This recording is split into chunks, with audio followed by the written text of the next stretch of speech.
The gallery show is titled Wrapped, with artists Allison Frost, Emily Guy, and Marianne McCraney, who consider the material experiences of the pandemic and explore issues of vulnerability and isolation. It's on view for another month till Sunday, December 6th. So if you're in the Bay Area, email us at info@artemissf.com to make an appointment. And we can put that email in the chat if anyone wants. Oops, sorry, this is a little. Oops, there we go. This first image is by Allison Frost, who's known for her delicate and disturbing watercolors of current events derived from images in the media or from her own photography. This piece is called Time for Reflection, which shows two incarcerated men wearing orange prison jumpsuits, handcuffs, and paper masks. Allison says, masks and hazmat suits have long been part of my visual lexicon, serving as a locus for multiple themes: ritual, the uniform as social mask, death, the fragility of the body, the sacred, even intimacy and vulnerability. This next image, also by Allison, is called To Continue to Live is to Carry the Dead. It shows workers in India wrapping the corpses of people who have died of COVID. Allison says, in 2019, the world around us began looking like the world in my paintings, with the underlying panic and the threat of an unknown future I had been alluding to for years. Emily Guy is showing work from a project called Fewer Better Things. For this project, Emily made paper out of Amazon boxes and used the paper to wrap ordinary household objects. Emily says, disposability as an idea is a destructive modern and Western concept that I participate in and observe. Recognizing and confronting these habits requires understandings of structural inequality, labor, and class, as well as corporate greed. My own complicity in materialism is at the heart of my fixation. The work is entrenched in the complexity of emotions surrounding collections of objects. And our third artist is Marianne McCraney, who has made Amazon boxes the subject of her watercolor paintings, drawing our attention to the proliferation of packaging and home delivery that was another consequence of the pandemic. This first piece is called Robot Costume. Marianne says, when we began the shelter in place in March, I was extremely vigilant and afraid to go anywhere. Boxes and packages arrived almost daily with everything from books to medications and household supplies. This piece is called Deflated. Marianne says, I became interested in the boxes themselves as still life. In a formal sense, I'm fascinated by all the information, such as rules and regulations displayed on them. I only paint boxes that have traveled and show wear from the journey. So again, if you're interested in coming to that show, please let us know. And now for our writers. The reading, as I said, is titled Resistance, Resilience, Alliance. All of our writers today are engaged with aspects of eco-poetics, decolonization, anti-racism, and other forms of social justice work that represent issues in the larger political context that have been highlighted and exacerbated by the pandemic. We're excited to bring these writers together and to hear their works in conjunction with our exhibit. I'll introduce the writers and then they'll read in sequence and we'll have time for a conversation afterwards. Our first reader is Kimberly Alidio, she, they. Kimberly is a poet, historian, educator, and sound experimenter. Kimberly is the author of Why Letter Ellipses, which I'm sure she'll also share with you, released in 2020 from Selva Oscura Press. Their other books include A Cell of Falls, After Projects, The Resound, and Once Teeth, Coral Bones, which was a Lambda Literary Award finalist. Kimberly is a Three-Hole Press Publishing Fellow and contingent faculty at Bard Prison Initiative and Bard Early College. Their work is anthologized in Filipino Studies, Palimpsests of Nation and Diaspora, Q&A, Voices from Queer Asian North America, Counter-Desecration, a glossary for writing within the Anthropocene, and Puñeta, Filipinx political poetry.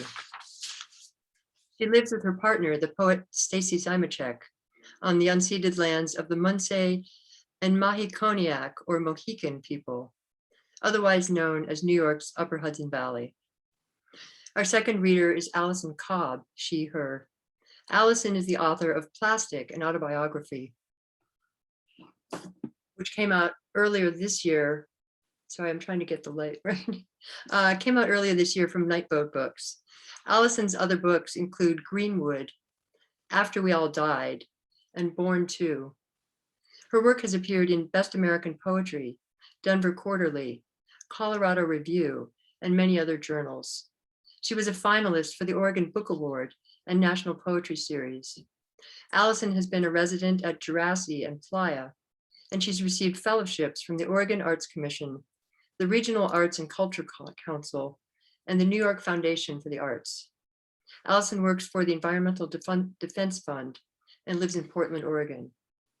Our final reader is Aja Couchois Duncan, she, her, who is a poet as well as a social justice coach and a capacity builder of Ojibwe, French, and Scottish descent. Aja is the author of Vestigial from Litmus Press, released in 2021.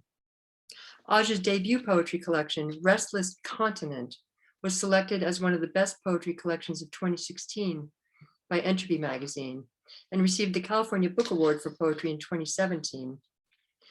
Aja was also the librettist for the opera Sweet Land, along with the writer Douglas Kearney. The project also included composers Raven Chacon and Du Yun, and co-directors Kanupa Hanska Luger and Yuval Sharon. The opera was produced in the Los Angeles State Historic Park in 2020 and received critical acclaim. Aja lives on the ancestral and stolen land of the coastal Miwok people, also known as Marin County in Northern California. We'll start with Kimberly.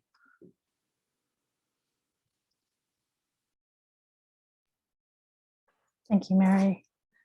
The images, the artwork from Wrapped is, I feel quite moved by the images. I'm happy to be here to support the show and Artemis SF. I'm going to start with some poems that are very new, and I've been thinking a lot about the role of noise in voice and language and narrative and history and time.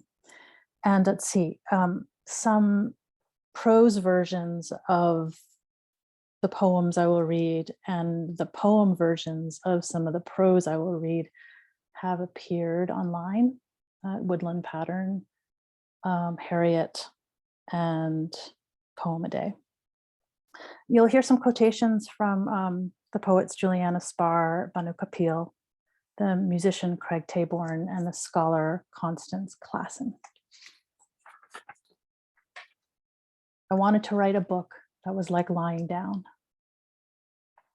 A feeling has passed before a charted present, a possible failure, a possible expired desire.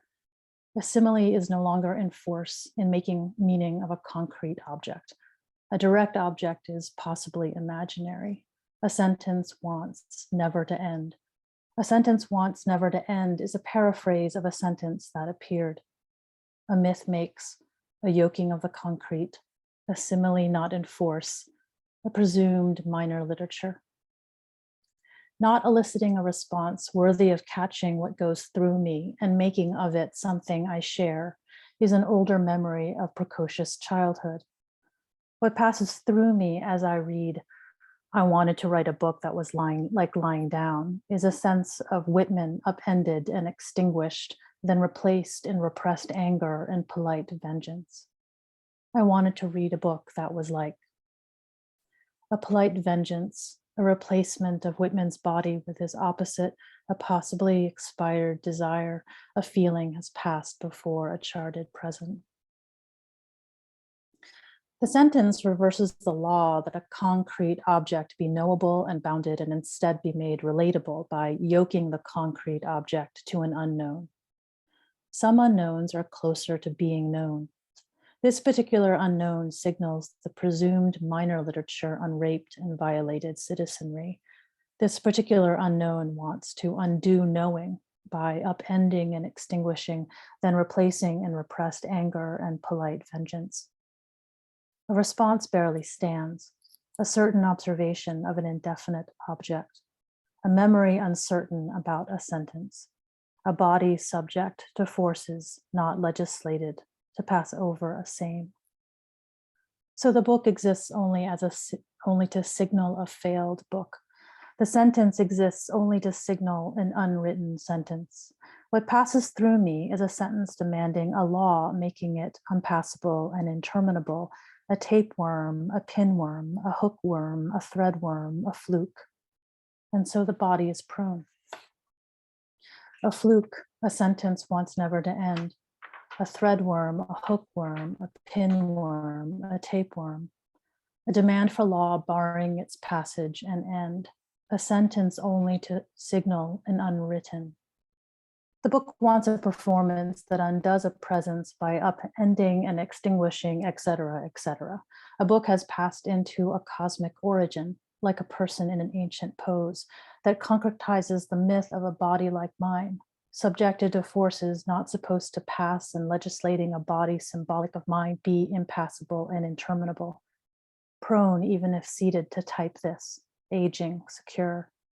The book wants that body's undoing into a body that is like a book that was lying down.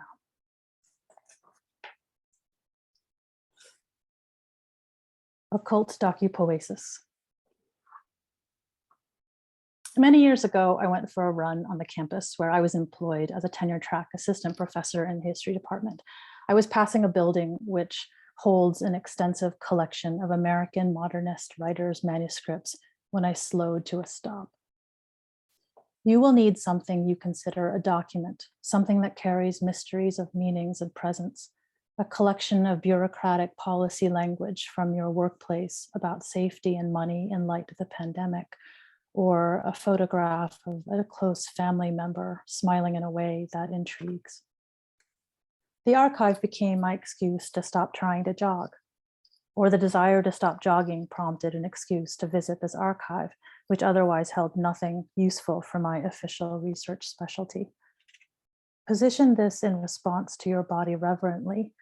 Ideally, this would be in a space of writing, dreaming, contemplating, where you might face the dualities of the cosmos within and without the document.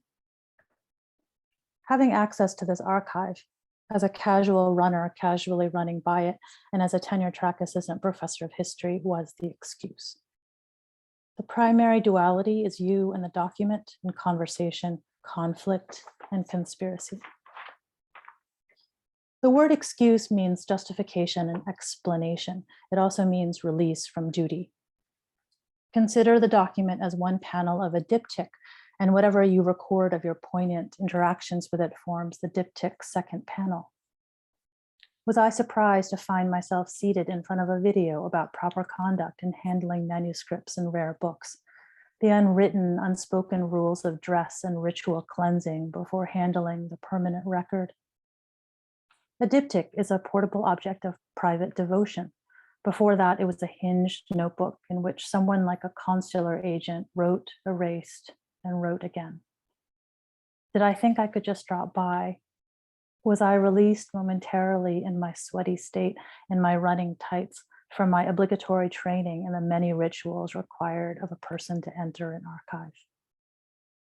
In the palimpsest of the diptych, your poesis neither replaces the document nor erases it. You are not representing it, but rather creating a companion text, perhaps mirroring it. Between two panels of a mirror are infinite reflections and depth where there is no fixed original. The fetishization of manuscripts, the archive fever that made me an historian. In this situation, your poem text, the opposing complement to the document, is being written. What was my excuse? Activate the text. My recall of sitting in running tights at the threshold of the archive is of an effective mix of shame, disorientation, and pleasure that I was a kind of glitch. Intone it. Recall that many talismanic amulets are inscribed with spells that need to be read aloud to set the magic in motion. I walked into the house of the Archon, I was being processed and regulated in its anterooms, and I was then an identifiable young, brown, sweaty cis woman, both a product of multiple colonialisms and a US historian, attuned to the quiet and loud noise of its visual dimensions. This is an ekphrastic poem to the musician, Bay Area musician Denishta Rivero. Panning the head shakes, no, no, no. Spittle, airplane sounds, blubber. Release a lock of hair over the mic, an ecstatic dance the torso makes, a steady tone in a short circular distance relative to the mic. Shifting pitch with proximity along an axis, she is the variant, sharp upstroke, positive velocity, the slow wave sleep. We are the mic, stationary in hand, post-equinoctial north, wintering into layers of looped vocalizing with machine. A helicopter, a chopper syncopates at our side, a spectrum of scream and song peaks at 1306. We are a rumble fed into differential sound, interrupting with silence, single out, a tone huffed out. A setting of sun tone says, here's an end of one, the start of another. Off key gets acoustic so a skip can process the voice, a catgut pulled high by creek tide. A caterwaul of light in successive waves, death echo out there in the prehistoric weeds isn't recourse to one's person. An arc pauses before its penumbra, alternating gills of exhaling ferns.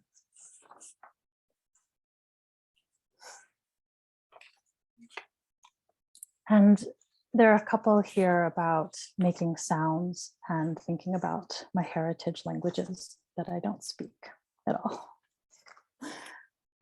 Arc of a moving vehicle like a spaceship, starting up, live delay, a continuous military aircraft, starting north on North 1st, west on East 2nd, south on Herbert, one of the many glorious alleys, east on University.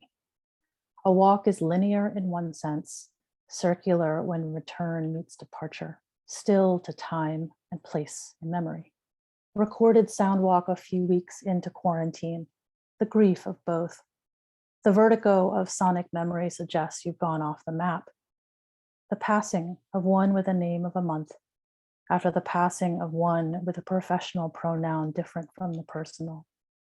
To write in word pairs, one too many words, to teeter. Verbs and adjectives in noisy twos. By whose hand does an author die? Jay, how have you reconciled a theory of M's self-care when M is known for taking her own life? Loop by cut and paste every 10 seconds, reverse every duplicate. Living is an act of cession, letting it slip from grasp. To decide is lonely. To find the third, of a walk interrupted by looking.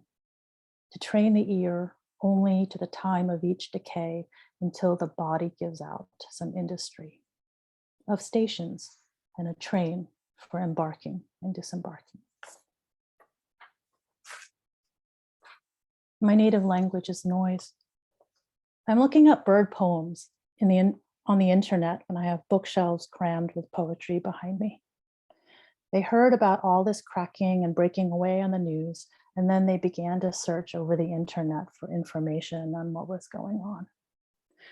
I'm looking up language on the internet when I have melody contours in my head, in the speech of uncles who've been asking after me these decades I've stayed away.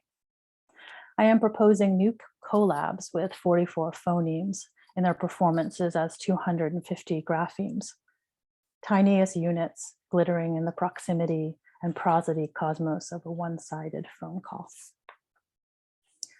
To rest in linguistic wombs, unenlisted into particular rationalities, when people speak their own languages around you, floating in vibrospheres in non-lexical togetherness, in households and cars, not in stores, on the street, in schools, or amongst strangers, not on imported television, films, or popular music.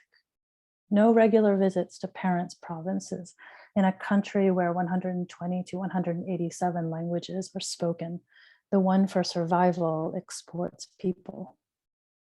Sometimes from within the din, mine enters the dynamics of their frequencies and amplitudes. A voice in no singular voice. I mean, refrain as in chorus, not as in abstention or curbing an impulse. Immersed and abandoned, to decide is lonely. Noise is an asymbolic space.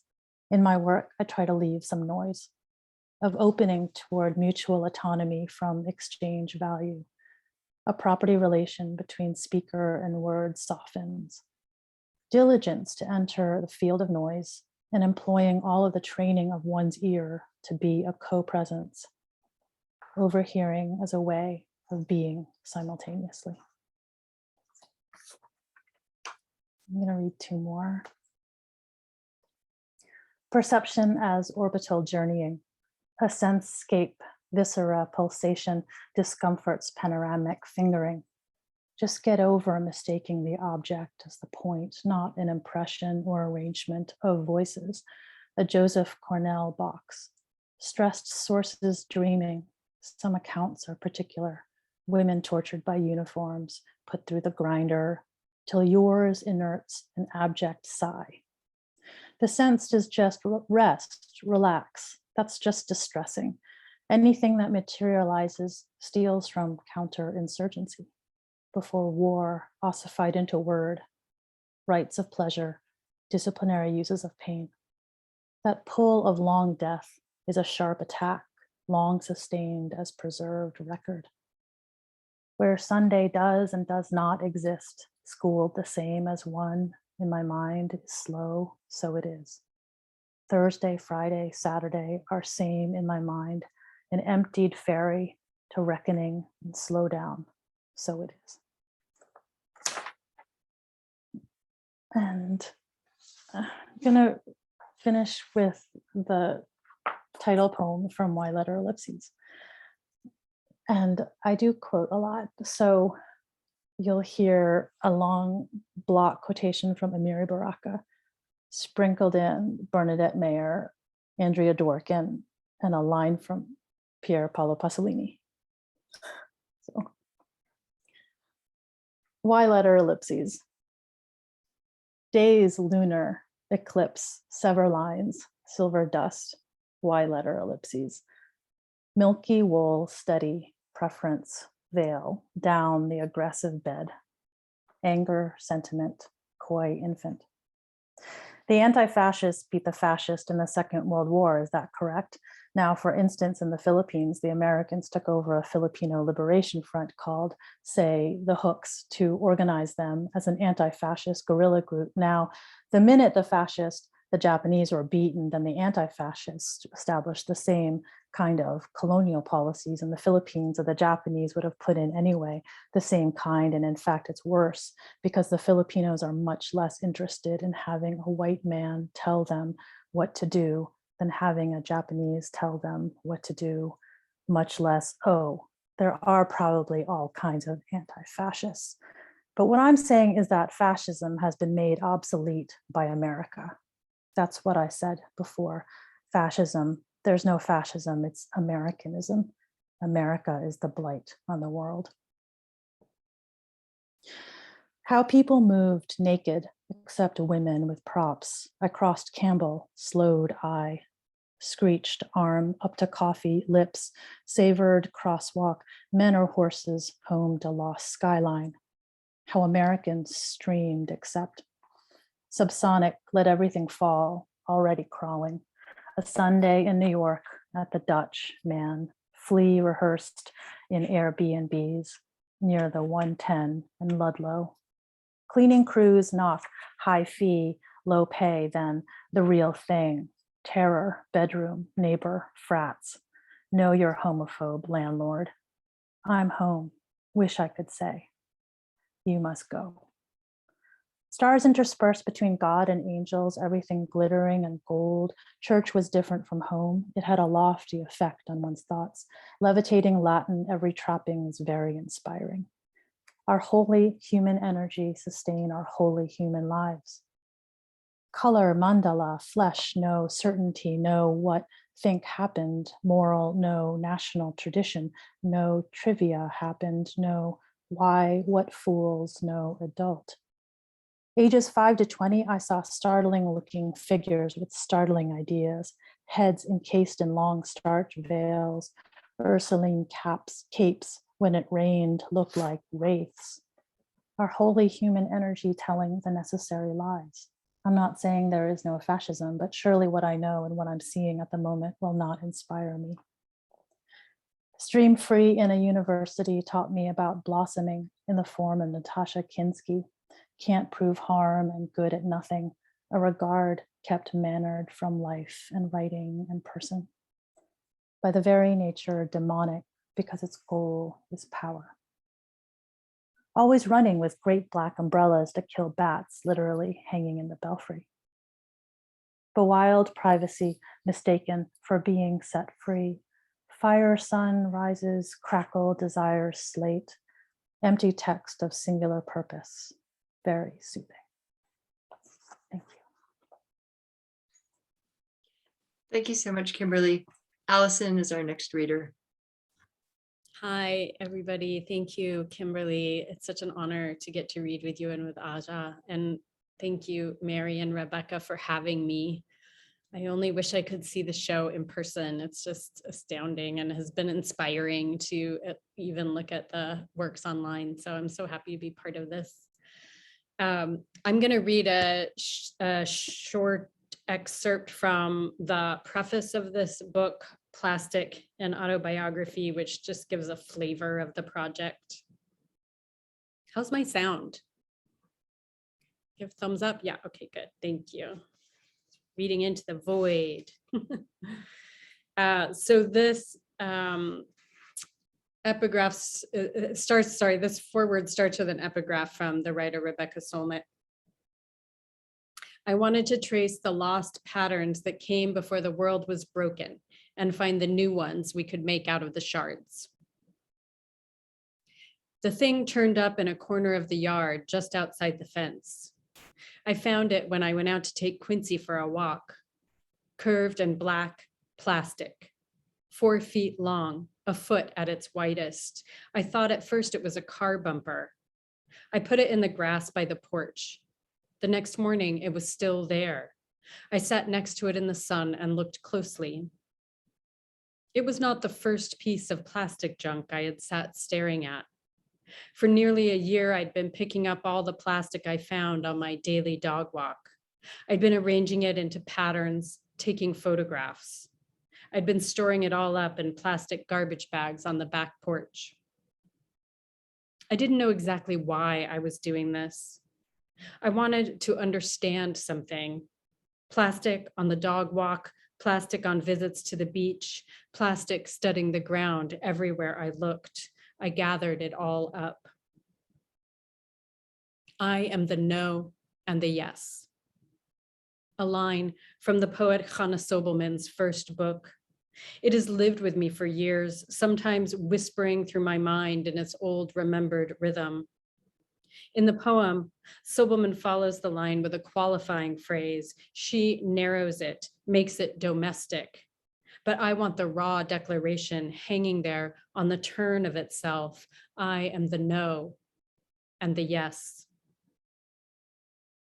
For nearly half my life, I have worked for an environmental group. I spend most of my days in front of a computer screen, taking in a deluge of information about planetary trauma and emergency. Most of it floods through me, too vast to grasp. But plastic was a shard that stuck.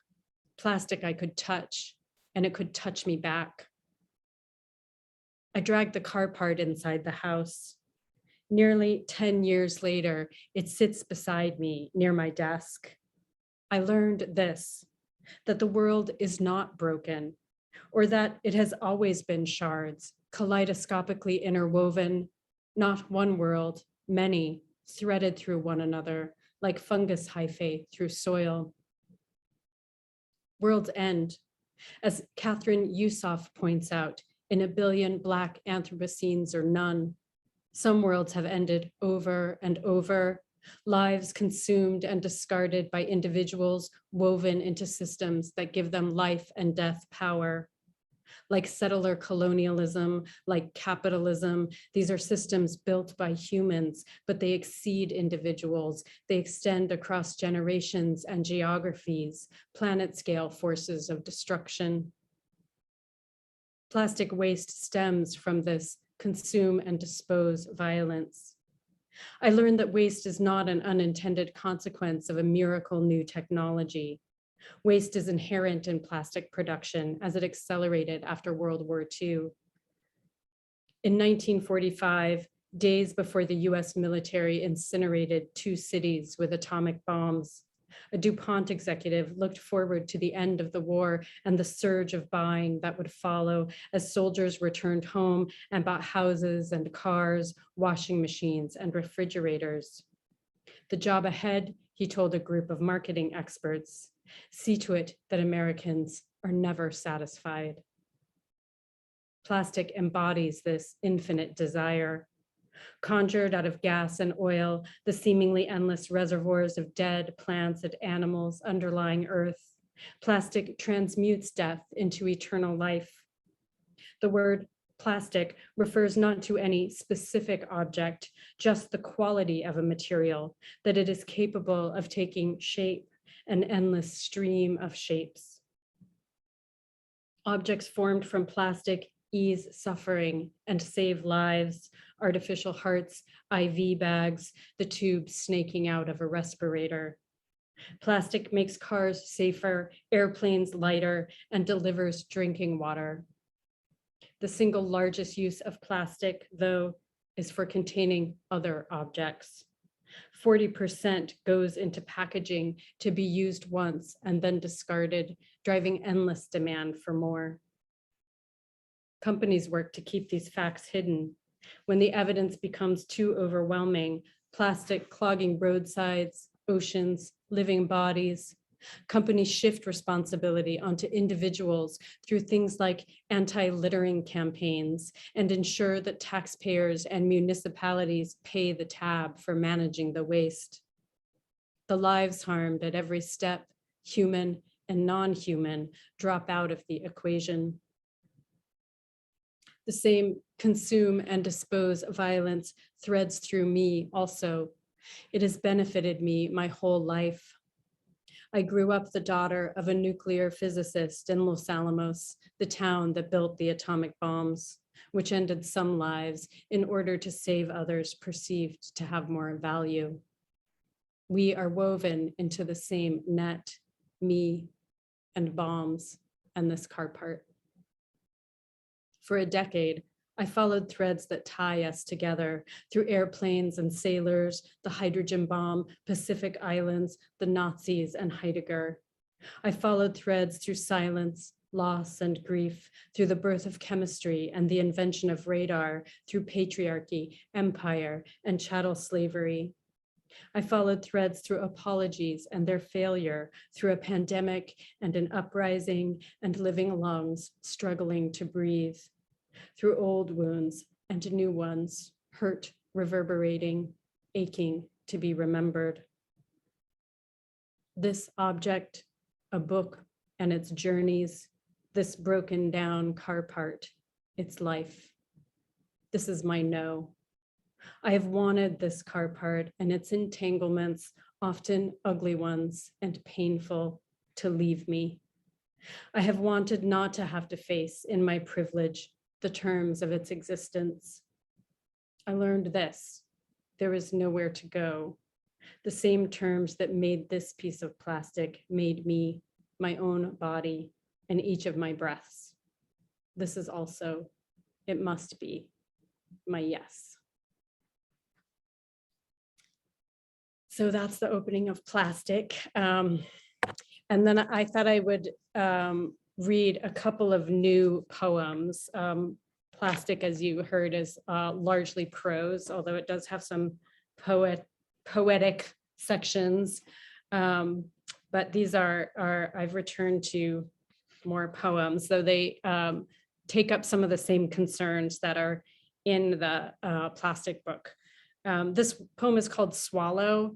I have the privilege of spending about half the year on the Oregon coast. I cat sit for some people who live there, so the ocean is present in this poem. Swallow. Woke up, saw myself in glass, and through my face reflected, twin rainbows blazed from gray waves.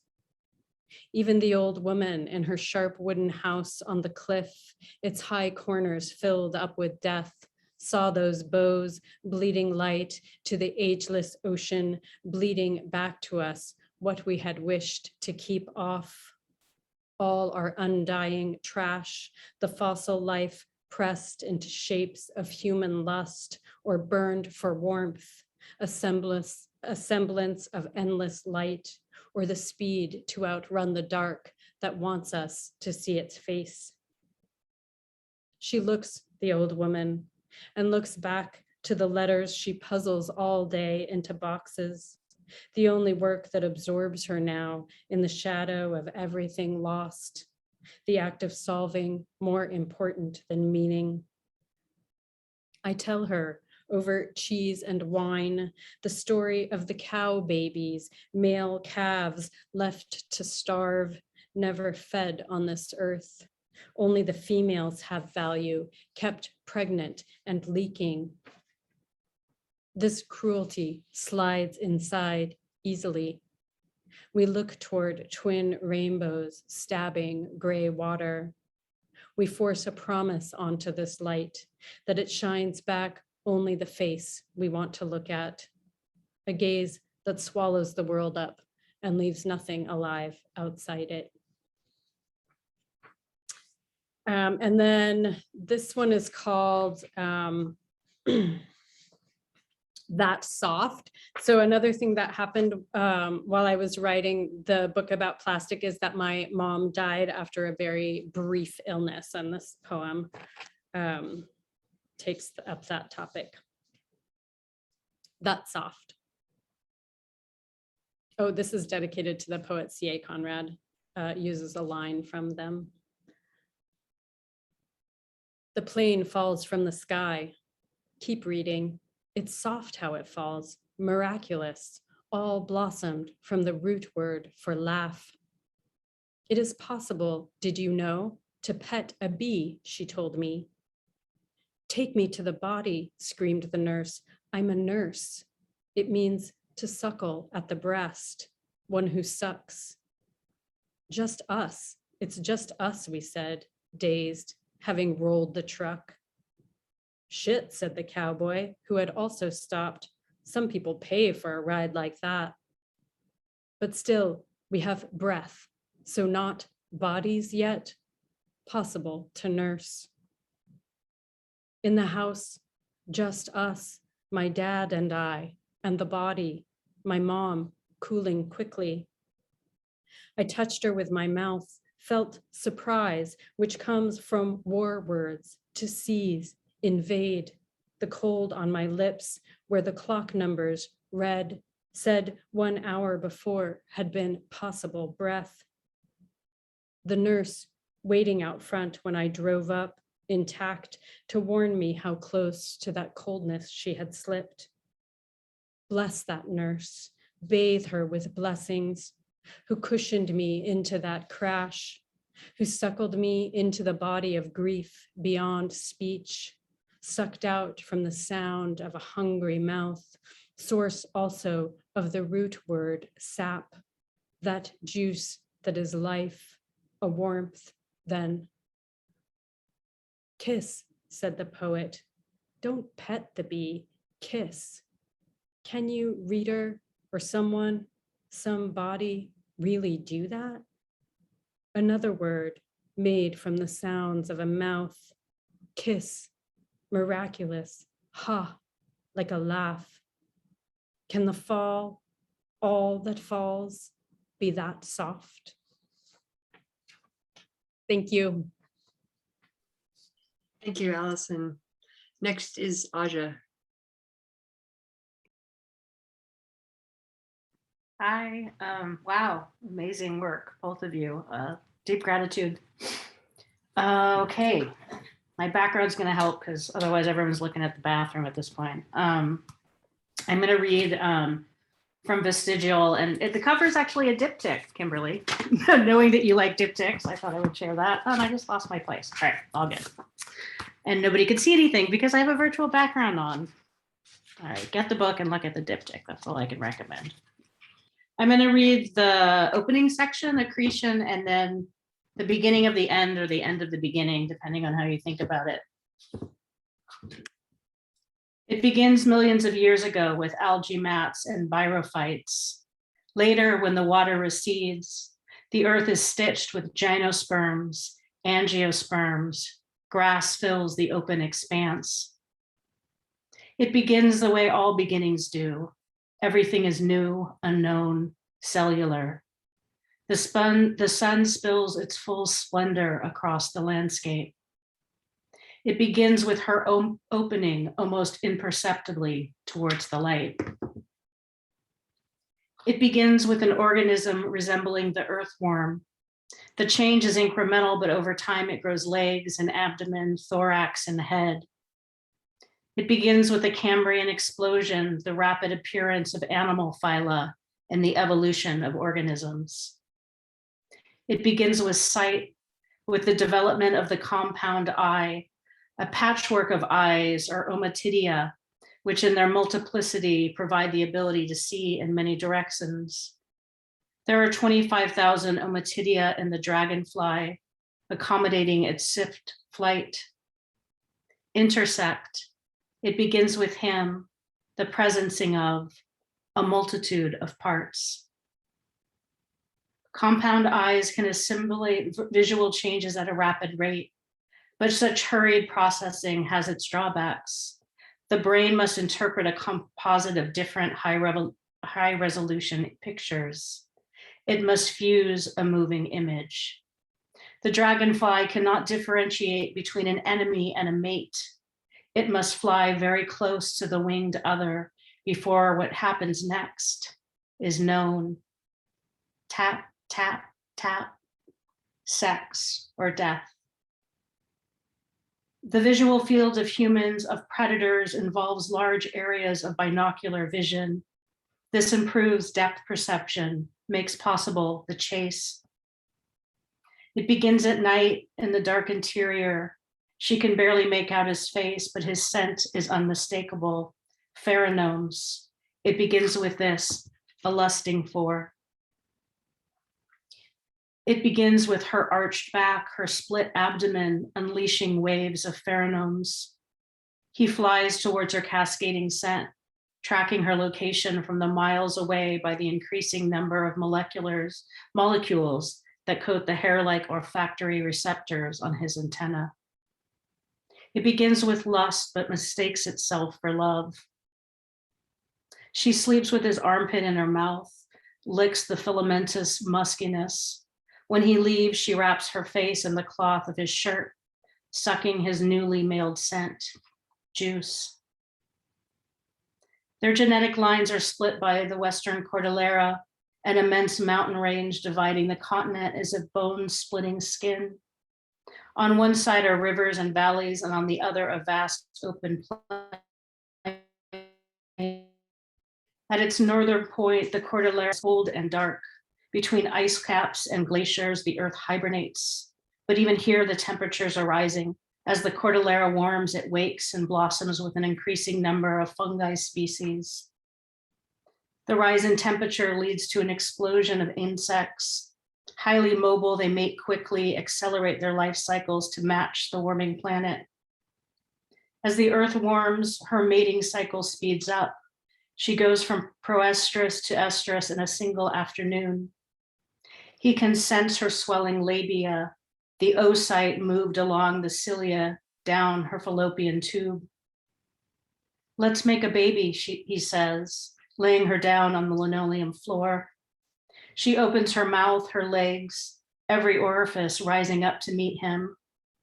But he has no seminal vesicles, no prostate or vas deferens. When he comes, there is only the sound of it, an echo of gametes fusing. Convergent evolution cannot explain the biomedical advancements, the rapid transmutation of human systems. It cannot explain what became of his secondary sex characteristics, the way a chemical compound enlarged his clitoris and produced a crop of pubescent hair. Chromosomal pairs generally account for sexual morphology, but there are more options than there are types. It is hormones that determine if he sprouts and she sheds, but it is something else entirely that causes her to gather all of the detritus and call it her own. At its southern point, the Cordillera is Madre, a high plateau laced with river valleys. Each day they travel south from the volcanic peak to the Cordillera's sloping granite tail. Here, he says, take my hand. She reaches for it, holds it tightly for as long as she can. Their journey is striated with extinctions. Most species die out within 10 million years of their first appearance. Hominids have traveled a key for more than 6 million. With each step, the earth beneath them erodes. And then I'm going to read a little bit from the last section, trilling. In every family, there are genetic pathways, tributaries that guide molecular units of heredity. She hears them calling to her the way the dawn calls the sun. She has been asleep so long that their voices have become urgent. They tell her things in a language she does not understand. Idanis, my daughter, and then the wind. When she opens her eyes, the sky is bright as if she has slept half the day, half of her life. Idanis, the ice caps are melting. Watch out for the river. It will flood soon. As temperatures rise, glaciers and ice caps melt and water flows into the seas. The water warms and expands, raising sea levels. Slowly, the land begins to recede. Soon, she knows it will be harder to travel across the oceanic expanse. One night, she wakes to an invisible hand shaking her. Indanis, there isn't much time. The next day, she begins scavenging the neighborhood for wood scraps to build a boat. She finds a shed with an assortment of windows and doors, but cannot figure out how to patch those disparate objects into an ark. It takes several weeks to finally amass all of what she needs. She epoxies the stray pieces of lumber together and coats the surface in sealant. While the wood dries, she stitches a flag together. There are no skulls or crossbones on it, just a red heart smashed to smithereens. At dusk, she climbs into the boat and hoists the flag. There on the front porch, she waits for the water to find her, to lift her up, to carry her off like the wind. During the most recent ice age, the seas dropped and the glaciers rose. Now everything is being reversed. Animals follow the water down the mountains into the valleys. They track rivers across state lines. One day she finds a black bear in her front yard. Makwa, she says, you're hundreds of miles from home. Slightly shorter than she is, it outweighs her by at least 30 pounds. When night falls, the bear is still there in the yard, marking the trees with claws and teeth. She brings the basket of berries and sits on the porch through the darkness as the bear devours them. When the bear is done, it climbs the tree and wraps its thick body around the sturdiest branch. She places a blanket and pillow in the boat and makes a bed of it. She can hear the bear snoring, a husky vibration that lulls her to sleep. For months, she waits for the water, but it does not come. The bear disappears during the day and returns each evening, lumbering at the edge of her yard.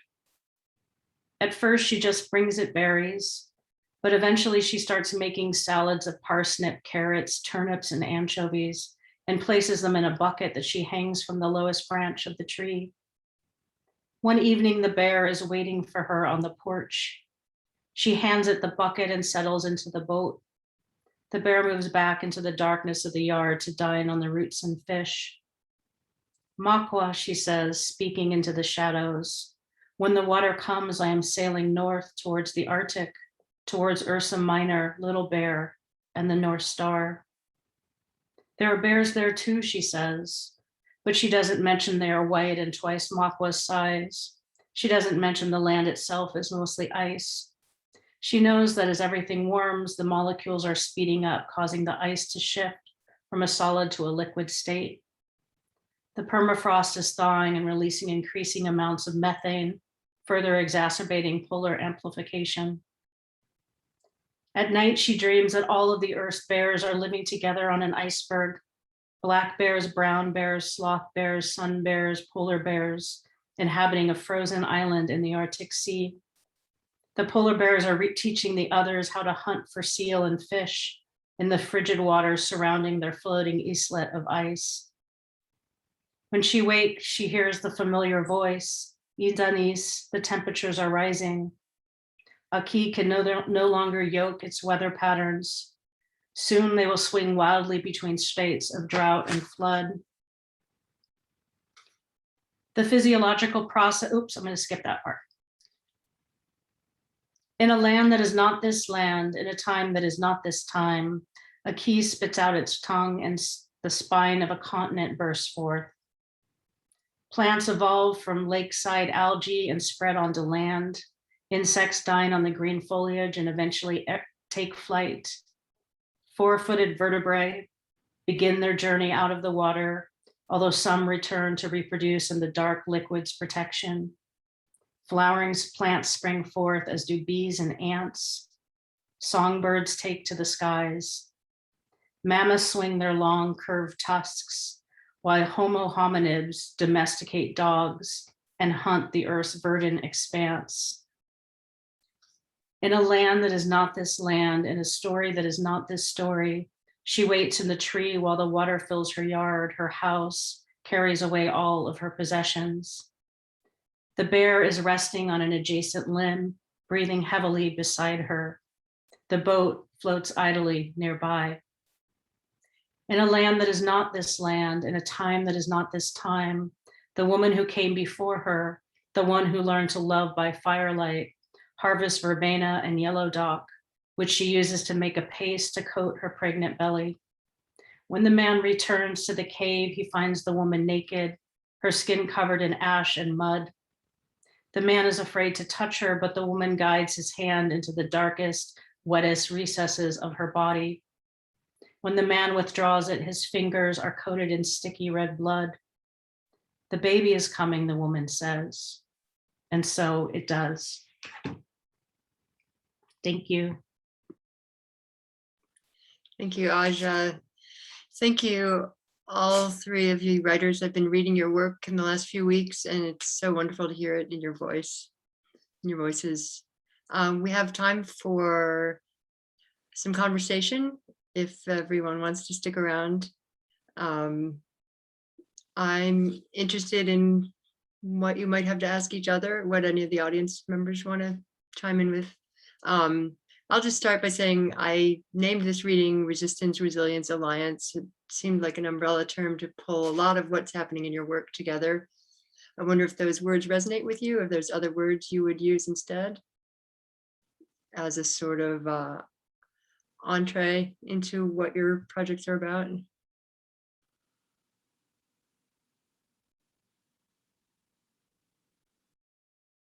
Well, I love all those words, and they all have a lot of resonance for what I'm thinking about, in particular, recently resilience. I'm thinking a lot about joy and grief and the ways that they're interconnected and how work around both those emotions feeds resilience. So I could say more about that, but I actually was thinking about some common threads between Kimberly and Aja around legibility, which I thought was really interesting. Kimberly had similar kinds of experiences in archives of feeling like an interloper. I love that you called, you said I was a kind of glitch. I think like that kind of like being illegible to institutions, even with the credentials to be in the institution, still a feeling of illegibility. But then I was also interested, it seems like both of you have a sense of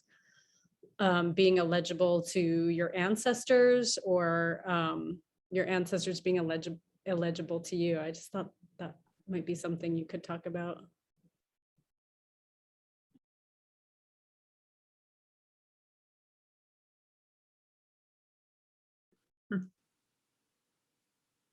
I was just thinking, I was talking most recently, Kimberly, so I was pausing. Did you have something you wanted to share? Yeah, it's a lot.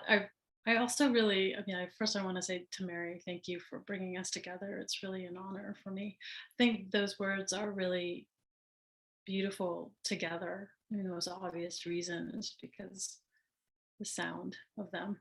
And I think, to be honest, rest is the one that resonates the most with me. And I think there's something about what I'm writing about now that has to do with like suspension, which, you know, we have experienced in various ways in a prolonged way, but an idea of an interval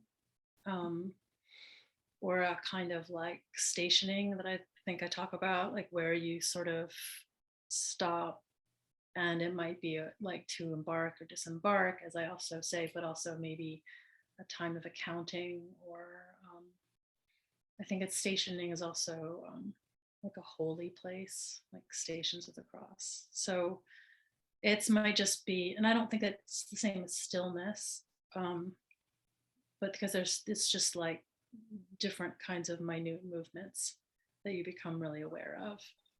So these, you know, I guess I am obsessed with binaries and then the non-binariness, which is the diptych, right? So they reflect each other. There's also a hinge.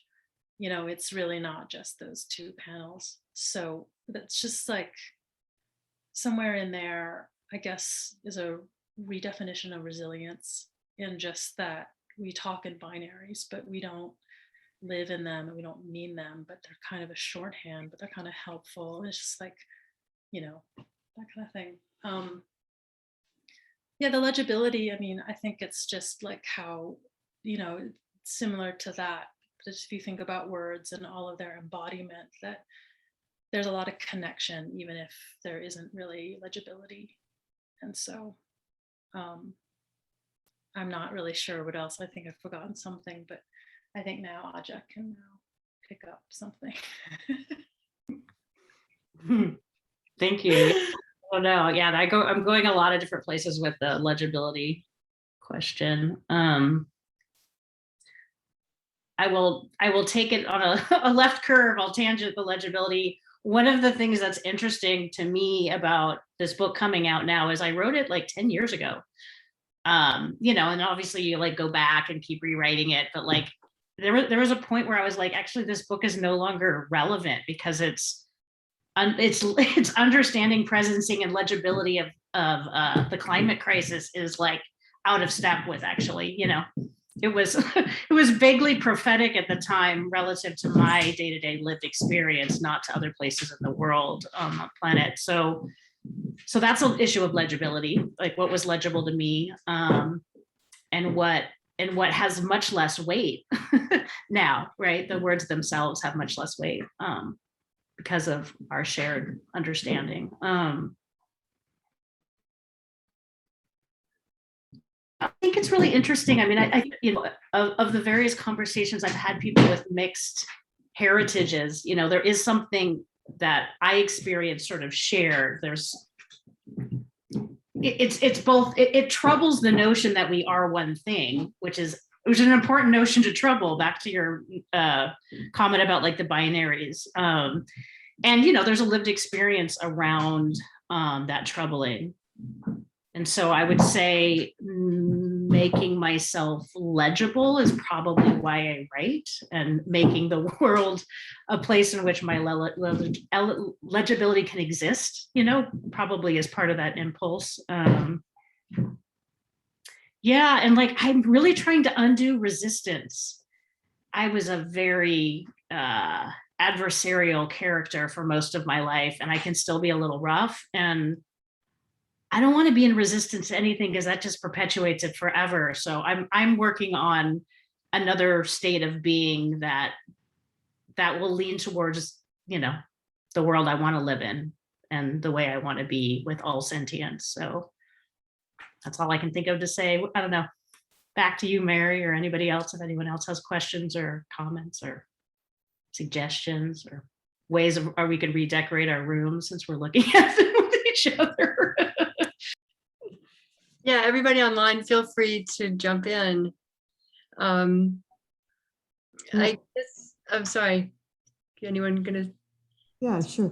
Hey. Aja, I feel like what you just said feels like plastic as a metaphor, you know, just like this idea of unfolding. And I love, Allison, I'm so excited by your work. I really want to read that book. So I'm just kind of thinking, obviously there's the terrible part of it, but if you can think of the flexible piece, that's kind of the, I don't know, possibly positive. Yeah, I was thinking about that too, actually, Jean. Thank you for your kind words. But Aja, when you were talking, I studied permaculture, and you know, one of the tenets of permaculture is to go with the flows that are already on the land, all the energy flows, and so that thinking about reframing resistance that way. And I really liked what you said about what you resist sort of grows. And focus and power. I like that. I also will say I relate to you because I started writing this plastic book 10 years ago. And as I was reading it right now, I was like, oh, everybody knows this now. If plastic, even in the last year, plastic feels like it's taken the public consciousness in the way that climate has too, in such a different way. So it's interesting to be a writer in time.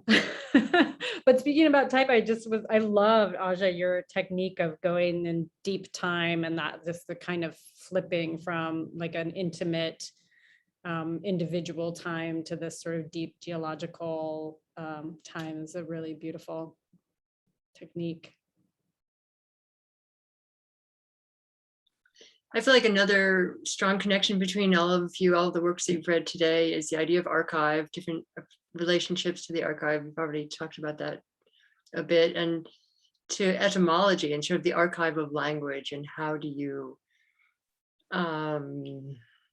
manifest your relationship to the languages you've inherited or the languages that have been denied to you? How do you reclaim the languages that have been denied to you?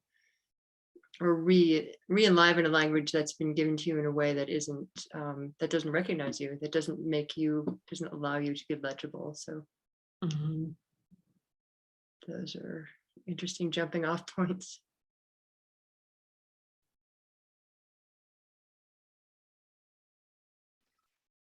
I can want to say a few things. I don't think I can speak as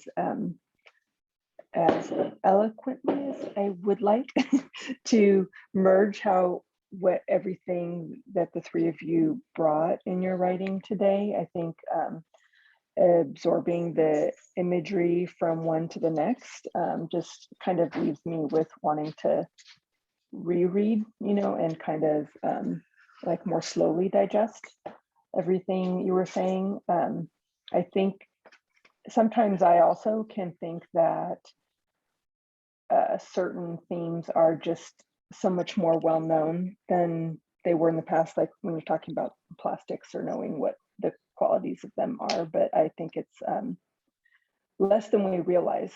I think it's maybe among people that we talk about these things with, but it's just, there's still so much more work to do. So I just, and to even be reminded, in the way that you were, there might be some background noise here, sorry. Anyways, I just found that really, really interesting. And I think it was Kimberly, the phrase that stood out the most, I think, to me from what you read was, did you say noise is my native language? Is that one of you? I was just like, that one I was just one of like, that is right here. So I felt like that is me. And,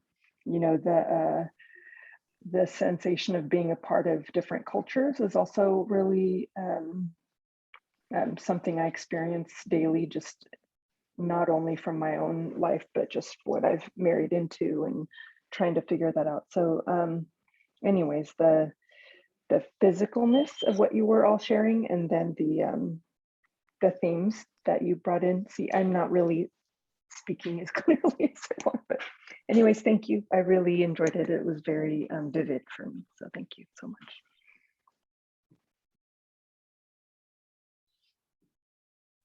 Nice. Well, if no one feels the urge to carry on, maybe that's a good ending point.